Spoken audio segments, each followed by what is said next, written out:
Chers collègues, à mon arrivée au Canada en 1986, j'ai très tôt su que la voie entrepreneuriale serait la mienne.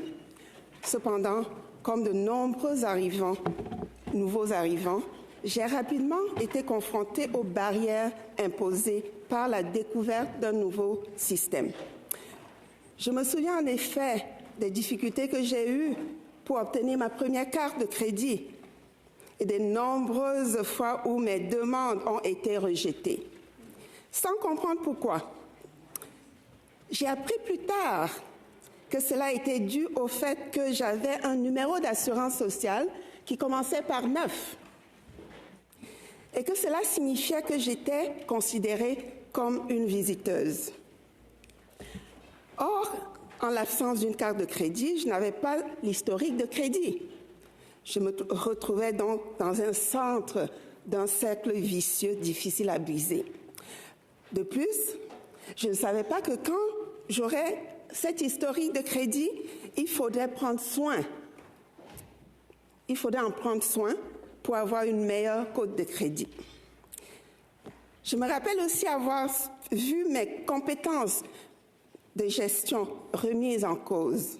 Un prêteur potentiel m'a d'ailleurs demandé un jour, « Madame Gerba, avez-vous déjà géré une telle somme ?»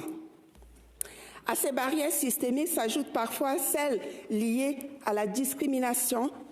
Ainsi, selon un sondage pan-canadien commandité en 2021 par notre sénateur collègue Deacon et le groupe canado-africain du Sénat, 76% des entrepreneurs noirs sondés affirment que leur couleur de peau constitue un frein à la réussite en affaires au Canada et seuls 19% font confiance à leur institution financière pour faire ce qu'il y a de mieux pour elles ou leur communauté.